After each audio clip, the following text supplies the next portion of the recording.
नमस्कार मंडळी, आपण पारू मालिका 30 मेच्या भागामध्ये काय झालं ते पाहणार आहोत. पारू जवळ थांबलेला असतो आणि मंगळसूत्र काढ म्हणून बसलेला असतो.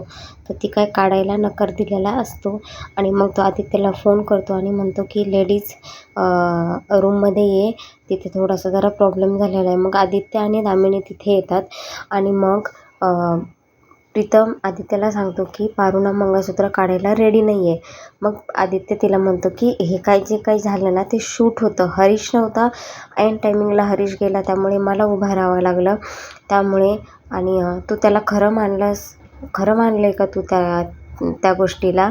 पारू ते शूट होतं. मग ते म्हणते नाही, तुम्ही माझा नवरा आहात ना, आता आपलं लग्न झालेलं आहे. तर मग आदित्य म्हणतो अगं पारू नाही, ते शूट होतं गं, आणि ते शूट खूप जास्त आवडलं आहे सगळ्यांना. तू अशी का करते, तू मजाक तर करत नाही आहे ना? पारू म्हणते नाही आदित्य सर, मी मजाक करत नाही आहे. मग खरंच माझं लग्न झालेलं आहे तुमच्यासोबत आणि मी तुम्हाला माझा नवरा मानते आहे.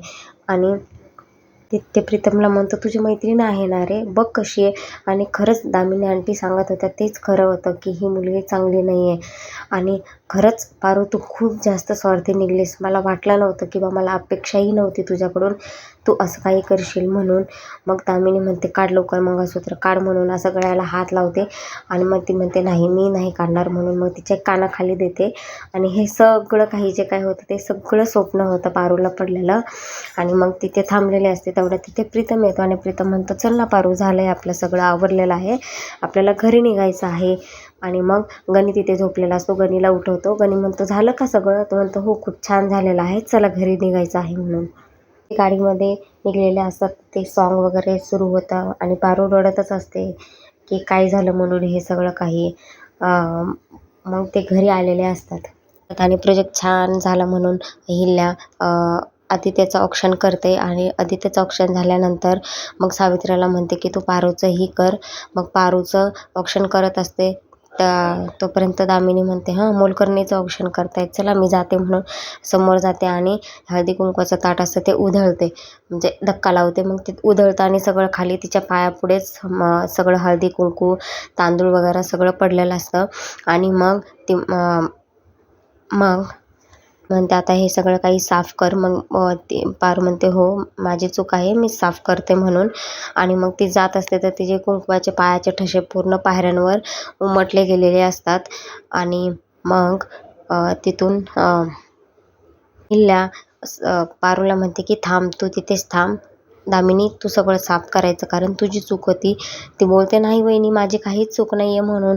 मग अहिल्या तिला परत म्हणते की तूच साफ करायचं. तेवढ्यात मग तिथे संजनाला बोलवते, मॉप घेऊन येते संजना. आणि मग दामिनीला तिथे साफ करायला लावलेलं असतं. आणि त्याच टायमिंगला त्याच्या थोडंसं अगोदर ज्यावेळेस म्हणजे आदित्य आतमध्ये जात असतो, त्याच्या हाताच्या ह्याला पारूची ओढणी अडकलेली गेलेली असते, म्हणजे दोघांचा गृहप्रवेश एकत्र झाल्यासारखा झालेला असतो.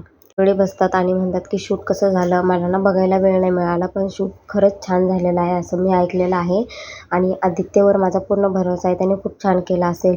मग दामिनी म्हणते हो हो वहिनी खूप छान शूट झालं म्हणून.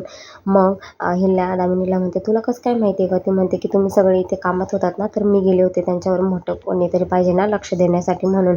तेवढे तिथे पारू येते आणि पारूला म्हणते अहिल्या की खूप छान काम केलंस हां तू, मला आवडलं म्हणून. तर तिथे जाऊन पारू सगळ्यांच्या पाया पडत असते. पाया पडून तिला म्हणते आता ठीक आहे तू घरी जा म्हणून.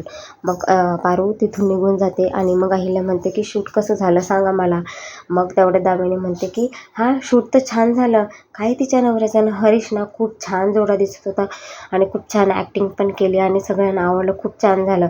पण आदित्य सांगणार असतो खरं खरं जे काय झालं ते, पण दामिनीने त्याला सांगू नाही दिलेलं. इथेच एपिसोड संपतो. अशाच नवीन अपडेटसाठी माझ्या चॅनल लाईक शेअर सबस्क्राईब.